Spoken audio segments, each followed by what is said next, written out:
पहले चंद्रयान-3 की कामयाबी की अगर हम बात करने जा रहे हैं जाहिर तौर पर गुंजन, और फिर हम शतरंज के प्रज्ञानंद के उपविजेता बनने की खुशी का भी इजहार करेंगे। और अब जो है नीरज चोपड़ा के इतिहास रचने का जश्न है। यह अगस्त अब तक हिंदुस्तानियों के लिए झूमने के तमाम मौके लेकर आ रहा है। बीती रात बुडापेस्ट में नीरज चोपड़ा ने एक बार फिर से विश्व विजयी भाला फेंक दिया और भारतीयों को फिर से गौरवान्वित होने का एक और मौका दे दिया। सुनहरा चैंपियनशिप में नीरज ने पहला थ्रो जरूर फाउल किया, लेकिन दूसरे ही थ्रो में 88.17 मीटर दूर भाला फेंककर स्वर्ण पदक अपने नाम कर लिया। पूरे मैच में इससे आगे कोई भी एथलीट भाला नहीं फेंक सका। इस चैंपियनशिप में पाकिस्तान के अरशद नदीम दूसरे नंबर पर रहे। जाहिर तौर पर अरशद भी नीरज को अपना आदर्श मानते हैं। अच्छी तस्वीरें आपके टेलीविजन स्क्रीन पर, और ये तस्वीरें बता रही हैं कि कैसे नीरज ने हर हिंदुस्तानी को खुश करने का एक मौका फिर से दे दिया। नीरज की जीत पर प्रधानमंत्री नरेंद्र मोदी ने उनको शुभकामनाएं दी और उन्हें उत्कृष्टता का उदाहरण भी कहा।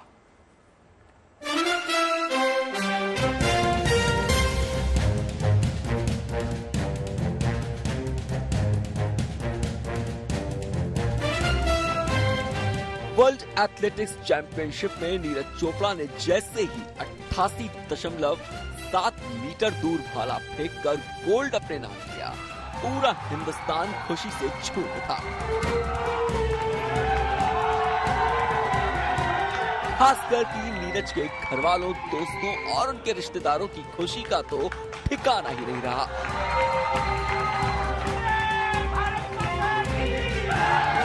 ये तस्वीरें नीरज के गोल्ड जीतने के बाद उनके घर हरियाणा के पानीपत से आई हैं, जहां टीवी स्क्रीन पर नीरज को तिरंगा लहराता देखकर हर कोई जोश और उत्साह से भर गया।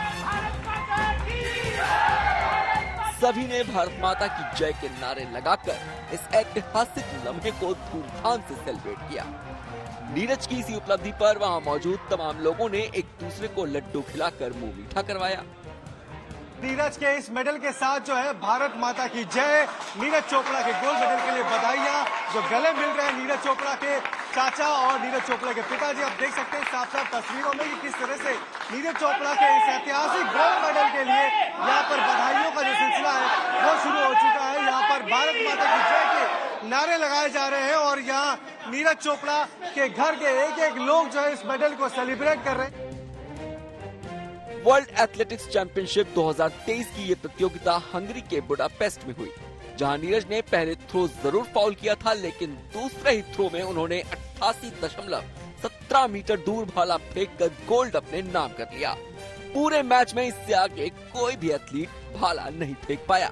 इस चैंपियनशिप में पाकिस्तान के अरशद नदीम ने 87.82 मीटर के थ्रो के साथ सिल्वर मेडल जीता।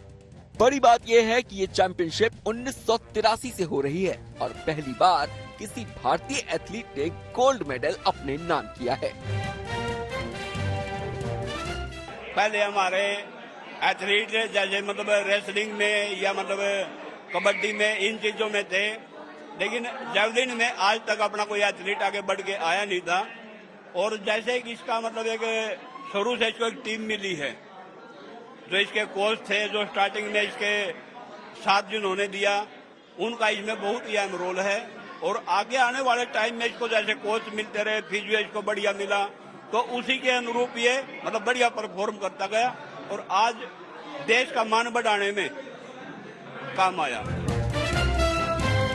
वर्ल्ड एथलेटिक्स चैंपियनशिप में ये भारत का ओवरऑल तीसरा मेडल है।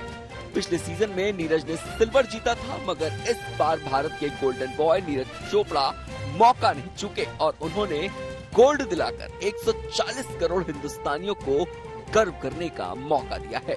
यही वजह है कि देश के कोने कोने से लोग उन्हें बधाई संदेश भेज रहे हैं। पानीपत से नितिन श्रीवास्तव के साथ bureau report, good news today. इतिहास रचने के बाद नीरज चोपड़ा बेहद खुश नजर आए। इतना ही नहीं, इस इवेंट में उनके साथ मौजूद एथलीट्स ने भी उनका हौसला बढ़ाया। स्पेशल मोमेंट था बिल्कुल। ये कमी थी और टोक्यो ओलंपिक्स में कोविड की वजह से वहां पे लोग थे नहीं। वहां पे भी आदिल सर थे मेडल सेरेमनी में, आज फिर आदिल सर थे, लेकिन आज बहुत ज्यादा इंडियन भी थे वहां पे और बहुत ज्यादा यहाँ के लोग भी थे और बहुत ही अच्छा क्राउड था। बहुत ज्यादा जय हिंद के नारे लगे वहां पे, तो बहुत ही मजा आया कि हाँ कि इतने ज्यादा लोग यहाँ पे एथलेटिक्स को देखने आए हैं और सपोर्ट करने आए हैं, तो वो चीज देख के बहुत ज्यादा मजा आया। और स्पेक्टेटर्स इतने ज्यादा थे यहाँ पे, तो वो चीज कुछ स्पेशल थी टोक्यो से यहाँ पे। तो अगर साथ वाले कॉम्पिटिटर्स अच्छा करते हैं तो वो तो होता ही है कि हमको पुश करना, लेकिन मैं क्वालिफाई राउंड की थ्रो के बाद आज मैं खुद को सेकंड थ्रो के बाद भी मैं सोच रहा था कि मुझे खुद को और ज्यादा पुश करना है, क्योंकि मुझे लग रहा था कि और अच्छी थ्रो निकलेगी। पर आपको पता ही है कि हाँ, इतना प्रेशर होता है उस टाइम पे अंदर, कुछ ना कुछ थोड़ी बहुत टेक्निक में या स्पीड में, और फिर प्रॉपर, क्योंकि क्वालिफिकेशन राउंड में भी पूरा हमको पुश करना ही पड़ता है, बार बार हम करना पड़ता है। और फिर अंदर थ्रो भी काफी अच्छी थी उस दिन, तो और रिकवरी का टाइम एक दिन था बीच में, तो वो भी एक बहुत बड़ा फैक्टर है कि कैसे रिकवर करके हम वापसी करते हैं और फिर फाइनल में उस तरीके से कम्पीट करते हैं। तो हो जाता है कभी कभी प्रेशर, लेकिन वही है कि हमेशा मैं सोचता हूँ कि लास्ट थ्रो भी मैं निकाल सकता हूँ। वही मैं मोटिवेशन साथ में लेके चलता हूँ कि मुझे लास्ट थ्रो तक खुद को पुश करना है। पर यह है कि हाँ, अडक्टर के साथ वो थोड़ा सा ध्यान में वो भी इतना ही रखना पड़ रहा था और थ्रो की तरफ भी इतना ही फोकस रखना पड़ रहा था, तो वो थोड़ा उस चीज में गड़बड़ होगी। देखिए, उपलब्धि बहुत बड़ी है। जाहिर तौर पर प्रधानमंत्री नरेंद्र मोदी ने नीरज चोपड़ा को अपने ही अंदाज में बधाई दी। उन्होंने सोशल मीडिया पर नीरज को लिखा, प्रतिभाशाली नीरज चोपड़ा उत्कृष्टता का उदाहरण है। उनका समर्पण, सटीकता और जुनून उन्हें न केवल एथलेटिक्स में चैंपियन बनाता है, बल्कि पूरे खेल जगत में अद्वितीय उत्कृष्टता का प्रतीक बनाता है। वर्ल्ड एथलेटिक्स चैंपियनशिप में गोल्ड जीतने के लिए उन्हें बधाई।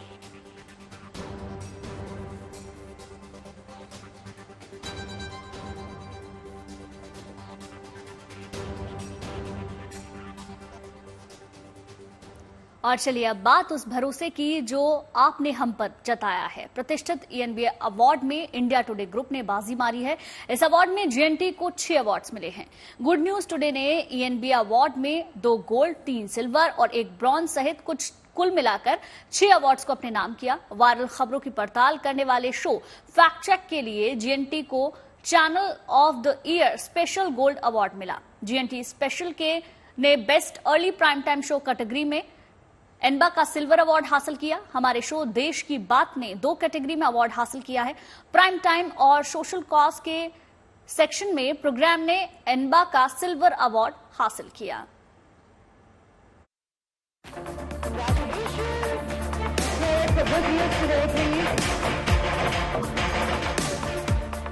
थैंक यू दर्शकों, इंडिया टुडे ग्रुप को इस साल के एनबा अवार्ड्स में सबसे ज्यादा अवार्ड दिलाने के लिए। हमेशा की तरह आपका भरोसा हमारी सबसे बड़ी ताकत है। इसके लिए शुक्रिया। ये सम्मान सिर्फ एक चैनल का नहीं है, बल्कि ये सम्मान है उन दर्शकों के प्यार और भरोसे का जिन्होंने गुड न्यूज टुडे को इन बुलंदियों पर पहुंचाया।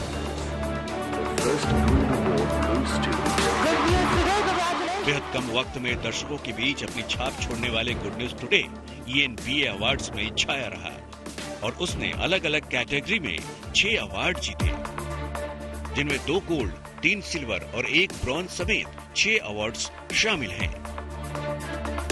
वायरल खबरों की पड़ताल करने वाले शो फैक्ट चेक के लिए channel of the year special gold award good news today को मिला है। गुड न्यूज टुडे को OTT गोल्ड अवार्ड भी मिला है, जबकि GNT स्पेशल ने best early time show category में ENB का सिल्वर अवार्ड हासिल किया है। इतना ही नहीं, देश की बात ने 2 कैटेगरी में अवार्ड हासिल किया है। प्राइम टाइम और सोशल कॉज के सेक्शन में प्रोग्राम ने ENB का सिल्वर अवार्ड हासिल किया है। बेस्ट एंकर हिंदी के लिए नवज्योत रंधावा ने ENBA का ब्रॉन्ज पुरस्कार अपने नाम किया है। इसके अलावा खबरों की दुनिया के सबसे बड़े रणनीतिकार सुप्रिया प्रसाद की महारत पर फिर से मुहर लगी है। सुप्रिया प्रसाद को news director of the year Hindi के अवार्ड से सम्मानित किया गया है। जो असली वो काम करते हैं, वो मेहनत करते हैं, उसके बाद वो हमें लास्ट में बोलते हैं जाओ तुम भी ले लो एक अवार्ड। तो वो अवार्ड हम लेकर आ गए यहाँ पे और मुझे बहुत खुशी है कि जूरी ने मुझे हर बार की तरह इस बार फिर से चुना है। Thank you. मुझे सभी लोगों ने बहुत सहयोग किया, बहुत आपने साथ दिया, इसलिए धन्यवाद। गुड न्यूज टुडे ने बेहद कम समय में दर्शकों के बीच अलग पहचान बनाई है।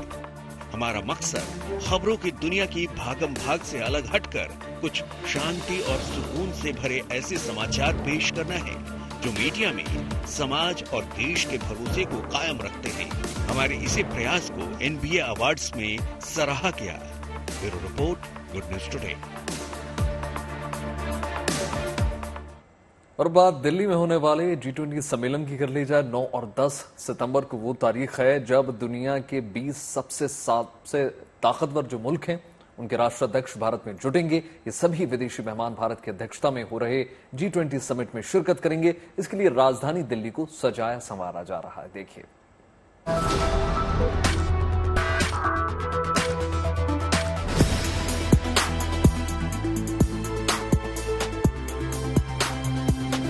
ये तस्वीरें राजधानी दिल्ली की हैं। यहाँ इन दिनों G20 समिट को लेकर तैयारियां जोरों पर चल रही हैं। या यूं कहें तो राजधानी दिल्ली को G20 समिट के लिए दुल्हन की तरह सजाया संवारा जा रहा है। तस्वीरें दिल्ली के प्रगति मैदान इलाके की हैं, जहां G20 समिट होना है। ऐसे में विदेशी मेहमानों के स्वागत के लिए आसपास के इलाकों में दीवारों पर अद्भुत कलाकृतियां बनाई जा रही हैं और सबसे खास बात है कि हर तस्वीर में भारत की संस्कृति और सभ्यता झलक रही है। दिल्ली के तमाम जो दीवारें हैं उन्हें खूबसूरत बनाने का काम किया जा रहा है। कोशिश की जा रही है कि भारत की जो संस्कृति है, भारत की जो कला है, उन्हें दीवारों पर भी तस्वीरों के जरिए, पेंटिंग के जरिए जो फॉरेन डेलीगेट्स आ रहे हैं उन्हें दिखाया जा सके और इसी तरह से दिल्ली की खूबसूरती को चार चांद लगाए जा सके। इसके साथ ही राजधानी दिल्ली की सड़कों को भी दुरुस्त किया जा रहा है। राजधानी की सुंदरता में और चार चांद लगाने के लिए सड़कों के किनारे गमलों और फूलों से सजावट की जा रही है, जिससे दिल्ली की सुंदरता देखते ही बनती है। यहीं से तमाम जो देश है उसके जो हेड ऑफ स्टेट है वो गुजरेंगे। यही वो जगह है, यही वो सड़क है जहां से तमाम जो हमारे गेस्ट G20 में हिस्सा लेने 9 और 10 सितंबर को भारत आ रहे हैं जाएंगे। और देखिए किस तरह से इस रोड को खूबसूरती से सजा दिया गया है। कुछ ऐसा ही इंतजाम विदेशी मेहमानों के लिए दिल्ली एयरपोर्ट के बाहर भी किया गया है। एयरपोर्ट के बाहर G20 के भव्य लोगों में नए भारत की झलक दिख रही है। G20 का लोगो तिरंगे के रंग में रंगा नजर आ रहा है।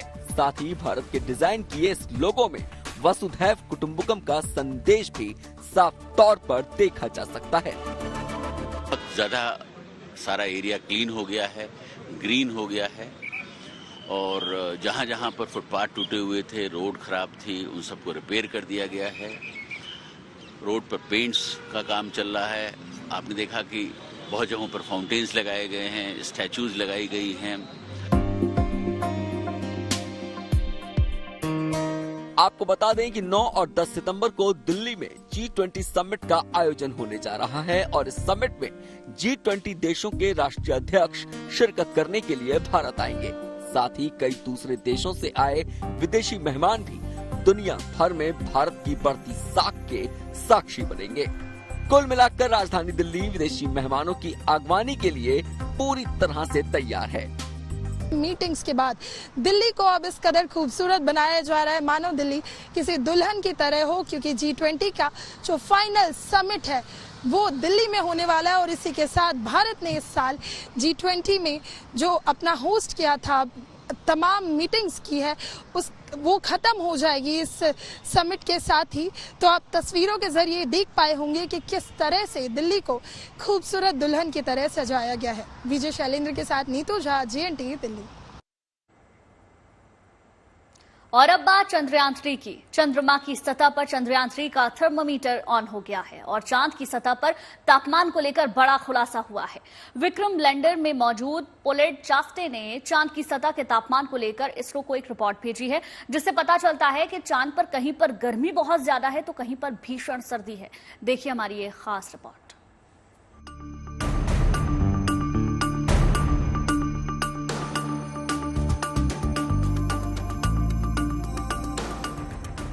चांद के दक्षिणी ध्रुव के हर रहस्य से अब पर्दा उठ रहा है।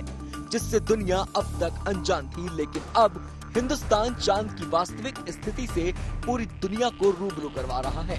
चांद के दक्षिणी ध्रुव की सतह पर लैंडर और रोवर प्रज्ञान ने अपना काम शुरू कर दिया है और विक्रम लैंडर ने चांद की सतह से तापमान को लेकर इसरो को एक रिपोर्ट भेजी है। शास्त्री की रिपोर्ट में चांद की सतह के ऊपरी हिस्से के तापमान के बारे में जानकारी दी गई है। शास्त्री विक्रम लैंडर में मौजूद एक तरह का पेलोड है जो चांद पर तापमान के बारे में रिसर्च कर रहा है। चांद के ऊपरी सतह का तापमान 50 से 60 डिग्री सेल्सियस के बीच है, जबकि जांच की सतह से करीब 8 सेंटीमीटर नीचे -10 डिग्री से -50 डिग्री तक तापमान है।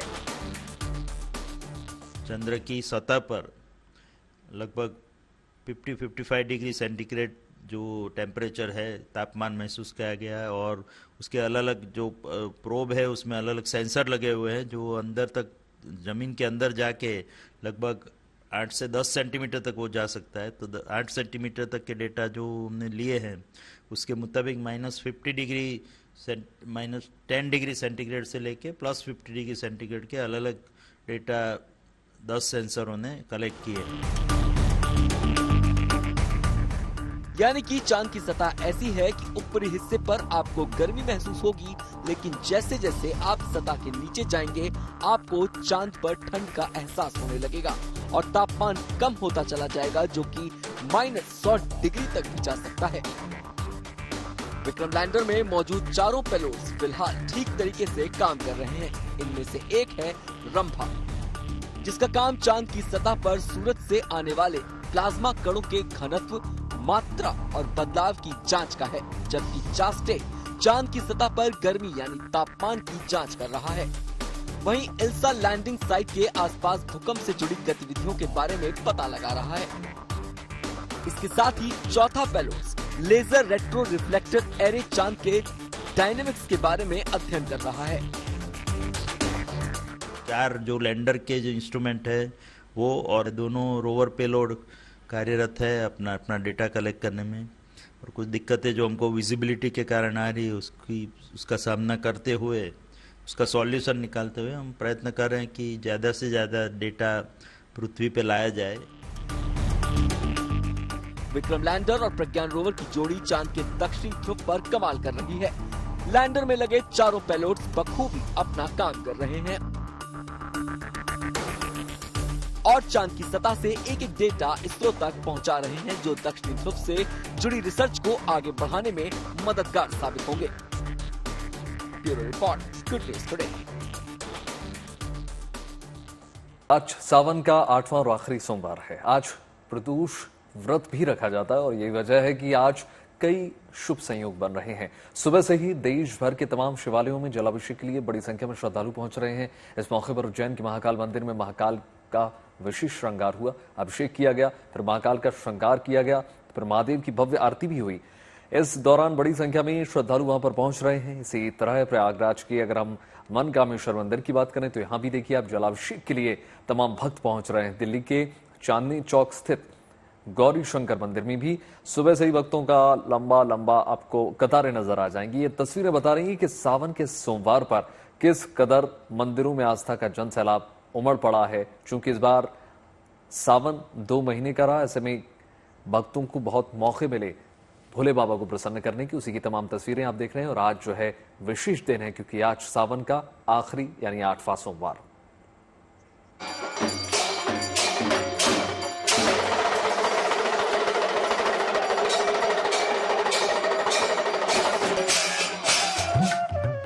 शिव भक्तों का ये जोश और उत्साह आज देश भर के शिवालयों में देखा जा रहा है। जलाभिषेक के लिए भक्तों की लंबी लंबी कतारें लगी हुई हैं। क्या बच्चे, क्या बुजुर्ग, क्या महिलाएं और क्या पुरुष, हर कोई अपने आराध्य भगवान शिव को मनाने और उनका आशीर्वाद पाने के लिए शिवालयों की ओर खिंचा चला रहा है। देश के अलग अलग राज्यों से आई ये तस्वीरें आस्था के इसी महासैलाब को बयां कर रही हैं। वैसे तो सावन के हर सोमवार पर भोले के भक्तों का उत्साह देखते ही बनता है, मगर आज सावन के पवित्र महीने का 8वां और अंतिम सोमवार है। लिहाजा शिव भक्तों का जोश और उत्साह सातवें आसमान पर है। जयकारों से शिवालयों का कोना कोना गूंज रहा है। इस अंतिम सोमवार की खास बात यह है कि आज 5 शुभ संयोग, आयुष्मान योग, सौभाग्य योग, सर्वार्थ अमृत सिद्धि योग, रवि योग और सोम प्रदोष व्रत का संयोग बना है, जो कि भक्तों के लिए बहुत ही फलदायी माना जा रहा है। प्रदोष व्रत किसी भी दिन हो सकता है, लेकिन ये जब सोमवार को जब पड़ता है तो भगवान शिव की कृपा इस पर छा जाती है और भगवान शिव बहुत ही प्रसन्न होते हैं। सोम प्रदोष करने से आपकी जो भी बाधाएं हैं दूर हो जाती हैं, संतान की प्राप्ति होती है, लंबी आयु की प्राप्ति होती है। इसे करने से समस्त प्रकार के जो अमंगल होते हैं उसका नाश होता है। भगवान शिव बहुत ही प्रसन्न होते हैं। नहीं, सोमवार के जब भी प्रदोष पड़ता है तो उसे सोम प्रदोष कहते हैं और भगवान शिव इससे अत्यंत प्रसन्न होते हैं और भक्त जन जो भी मांगते हैं उनकी मनोकामना जो होती है अवश्य पूरा करते हैं। कहा जाता है कि सावन का महीना भगवान शिव को अत्यंत प्रिय है और इस बार तो 2 महीने सावन रहा, यानी अधिक मास का सावन होने की वजह से भक्तों को अपने भगवान की उपासना के लिए अधिक दिन मिले हैं और आज अंतिम सोमवार है। ऐसे में देवों के देव महादेव की पूजा कैसे की जाए ये भी जान लीजिए। प्रातः काल या प्रदोष काल में स्नान करने के बाद शिव जी के मंदिर जाइए, या तो प्रातः काल जाइए मंदिर या प्रदोष काल में यानी सूर्यास्त के आसपास के समय में शिव जी के मंदिर जाइए। घर से नंगे पैर जाइए और घर से लोटे में जल भर करके ले जाएं। मंदिर जाकर के शिवलिंग पर जल अर्पित करें और भगवान को साष्टांग प्रणाम करें। इसके बाद मंदिर में खड़े होकर के या किसी किनारे बैठ करके शिव मंत्र का 108 बार जप करें, नमः शिवाय का। दिन में केवल फलाहार करें। शाम के समय भगवान शिव के मंत्रों का फिर से जाप करें और उनकी आरती करें। पूजा की समाप्ति के बाद जल और फल ग्रहण करें और उसके बाद विश्राम करें। अगले दिन यानी मंगलवार को सवेरे पहले अन्न वस्त्र का दान करें, तब जाकर अपने व्रत का समापन करें। इस आखिरी सोमवार पर देश में जगह जगह पर भंडारे और शोभा यात्रा का आयोजन किया जा रहा है, जिसमें भी लोग बढ़ चढ़कर हिस्सा ले रहे हैं। फतेहपुर शेखावटी से राकेश गुज्जर के साथ bureau report, good news today.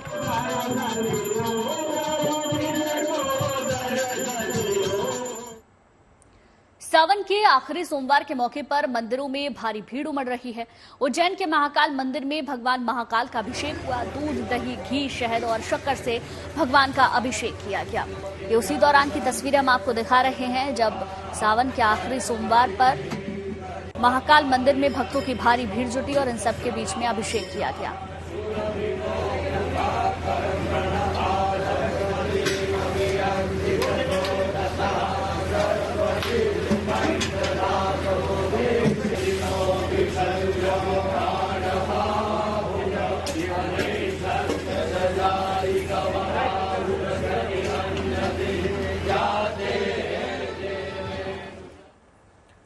Sawan के 8वें और आखिरी सोमवार को सुबह से ही श्रद्धालु जो है शिव मंदिरों में जलाभिषेक के लिए पहुंच गए। प्रयागराज के मनकामेश्वर मंदिर में सुबह से ही श्रद्धालुओं की भारी भीड़ दर्शनों के लिए उमड़ पड़ी।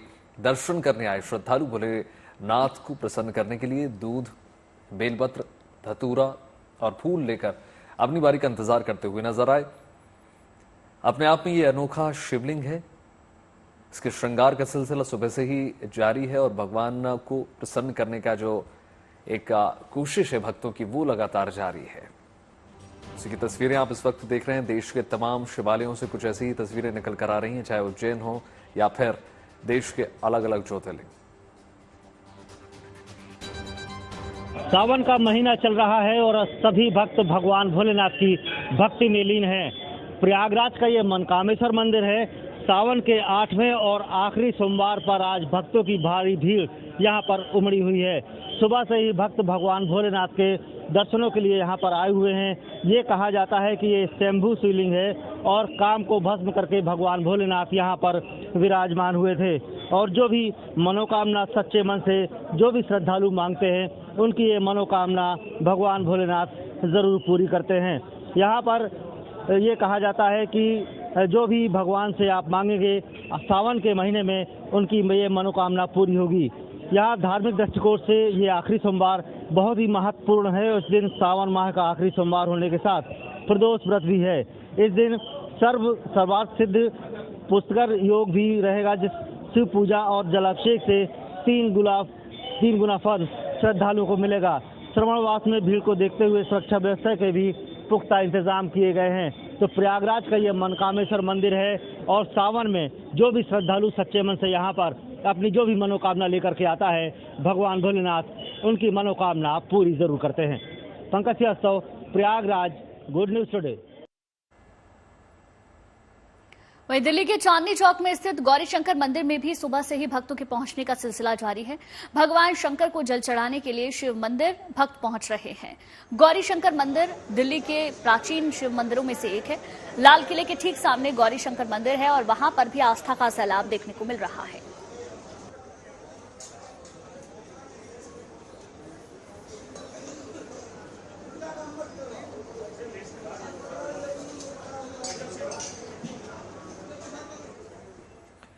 बात कुछ और खबरों की हो जाए। मानसून में बारिश, भूस्खलन के चलते जो 4 धाम यात्रा बाधित हो रही है और श्रद्धालुओं की संख्या में गिरावट आई है, वो अब पटरी पर लौटती हुई नजर आ रही है। पहाड़ों पर मौसम सुहाना हो चला है। 4 धाम यात्रा के जो यात्री हैं उनके लिए वो लगातार जुट रहे हैं। उम्मीद की जा रही है जाहिर तौर पर कि कपाट बंद होने तक यात्रियों की एक बड़ी संख्या बद्रीनाथ धाम, हेमकुंड साहिब और गंगोत्री यमुनोत्री पहुंचेगी।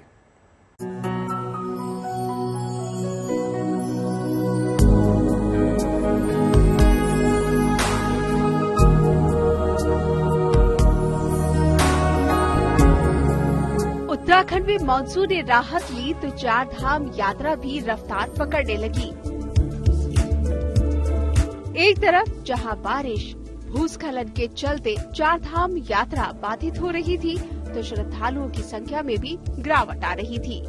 वहीं पहाड़ों पर मौसम के सुहाना होते ही धीरे धीरे 4 धाम यात्रा पटरी पर लौट रही है। बद्रीनाथ धाम और हेमकुंड साहिब की यात्रा में अब उम्मीद है कि श्रद्धालु बड़ी संख्या में पहुंचेंगे।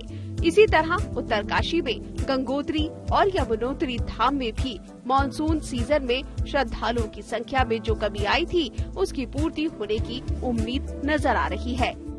बद्रीनाथ धाम के कपाट 27 अप्रैल को खुले थे तो वहीं हेमकुंड साहिब धाम के कपाट 22 मई को खोले गए थे। अगर अब तक वहां यात्रियों की संख्या पर गौर किया जाए तो बद्रीनाथ धाम में पहुंचने वाले तीर्थ यात्रियों की संख्या 11,77,000 पहुंच चुकी है और हेमकुंड साहिब पहुंचने वाले श्रद्धालुओं की संख्या 1,45,000 हो चुकी है। वहीं गंगोत्री धाम में अब तक कुल 6,70,000 श्रद्धालु दर्शन कर चुके हैं, जबकि यमुनोत्री धाम में 5,50,000 श्रद्धालुओं ने अब तक दर्शन किए हैं। माना जा रहा है कि मानसून के जाने के साथ ही बद्रीनाथ धाम और हेमकुंड साहिब की यात्रा फिर से अपने चरम पर चलेगी। साथ ही गंगोत्री यमुनोत्री धाम में सितंबर से अक्टूबर में कपाट बंद होने तक एक बार फिर से यात्रियों की संख्या में इजाफा होने की उम्मीद है। जोशीमठ से कमल नयन सिलोड़ी, उत्तरकाशी से ओंकार बहुगुणा के साथ bureau report, good news today.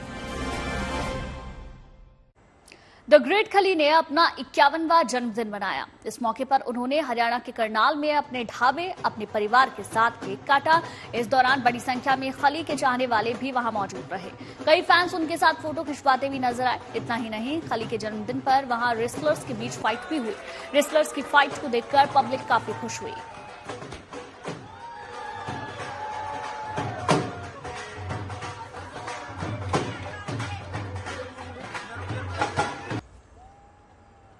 उम्मीद करते हैं खबरों के मॉर्निंग डोज में आपको जानकारियां भरपेट मिली होंगी। बिल्कुल, देश और दुनिया की तमाम पॉजिटिव खबरों के लिए जुड़े रहिए गुड न्यूज टुडे के साथ। नमस्कार।